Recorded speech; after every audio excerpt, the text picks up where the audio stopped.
we're back with another episode of What Would You Do?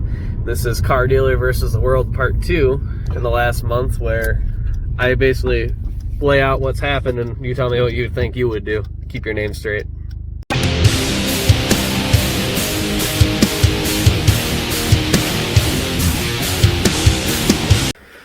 This is a disassembled EJ255 out of an 08 WRX. And this is not supposed to be in it. So how did we get from running car to this? Well, here's the story and how much money I'm gonna lose on this. Also, I washed this thing for the first time since I got it. It's not terrible. Do they sell lowering springs like coilover sleeves? Let me know. Anyways, back to our story. So, about a month ago, a little over a month at this point from today, I sold a 2008 WRX for, it was like $9,000. It had 150,000 miles on it. It books for like $10,500. I sold it for a bit under. Young kid comes, he's never owned a performance car before. He's like 19 years old. Mom has him signed for it. This car is lowered, has an aftermarket exhaust system. It's, you know, typical 10-year-old WRX. It's on like a set of teen coilovers that the car only sits like 1.5 inches off the ground. And I told him, like, dude, it's a performance car that has modifications. You're buying it as is. It is. That's what I do with most of the cars that are a performance vehicle. I have them sign something saying that, you know, you're buying a performance car. It's been altered from its stock state. It does have a 30-day or 1,000-mile powertrain internal component warranty. So that's like the crank, rod, cams, that type of stuff. But basically, if the kid beats on it, you're able to get out of it because you just show signs of abuse. Now, from the point I sold it, fast forward about 3 weeks, so just a hair under the 30 days, and he's been 800 miles. I get a message from him, and we're actually out of town doing some research on different weather around the area. And anyways, I'm out of town. We get a call, and it's his dad. Leaves me a mean message. You know, mom then calls, leaves me a mean message. His buddy who knows about cars calls, leaves me a mean message.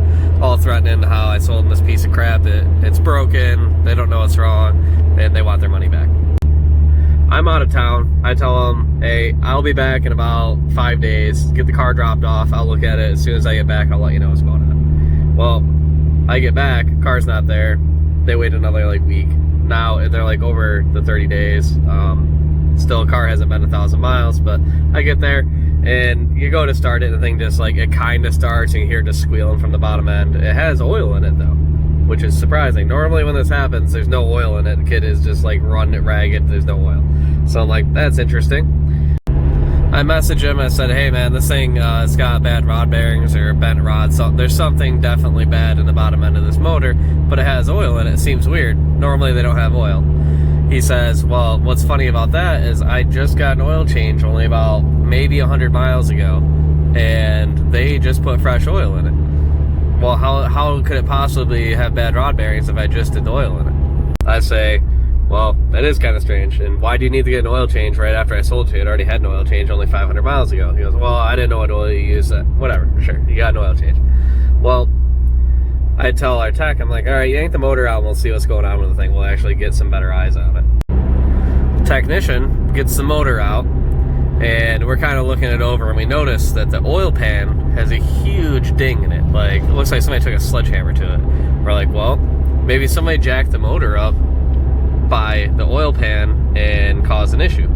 Well, we get looking at it and that first ding on the front of the pan looks like it's probably old, just somebody hit something previously, but there's a fresh new big ding that actually is like creased along the side of where it got pounded in. You can see fresh, like, this not rusted bare metal. And what's funny is the way that it hit it is it pushed the oil pan directly into the pickup screen for the oil pickup tube that feeds the engine.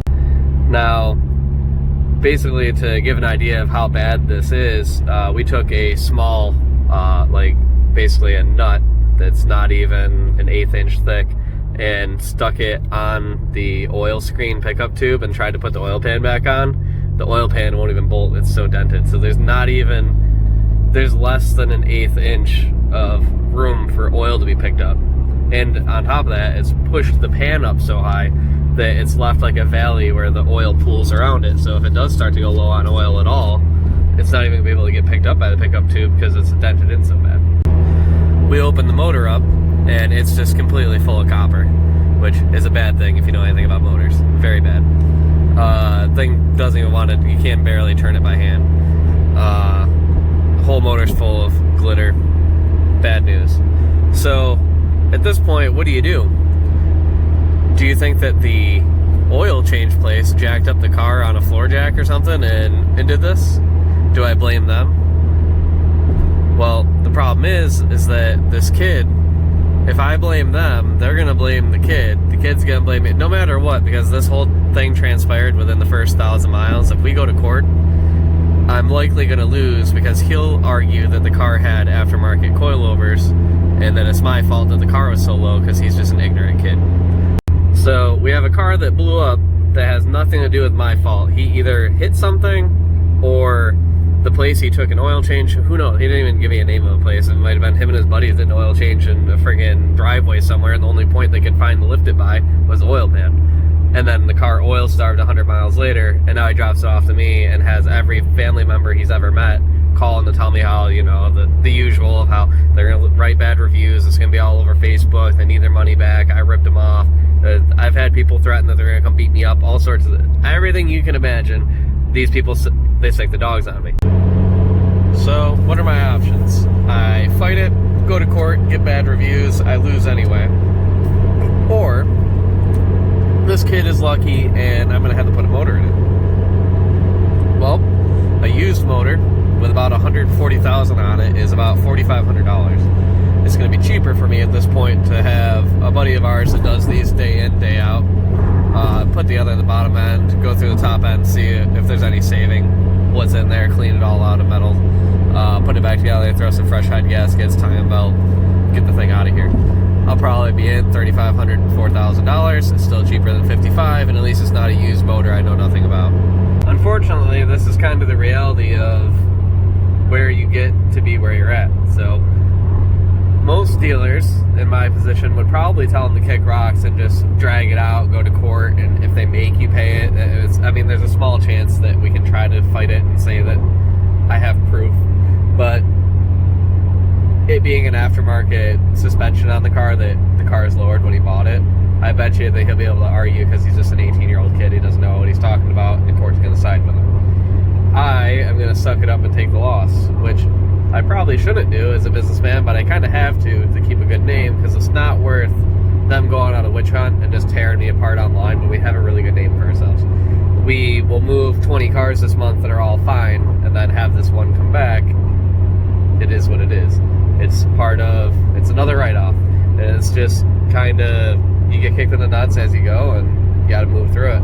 This kid's going to get lucky and get basically a rebuilt engine for no cost on a beat-up car that he paid less than it's worth on to begin with.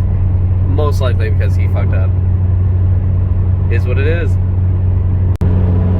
Tell me, guys, is there some magic formula that you know that would have come out in a better resolution than what I'm at right now?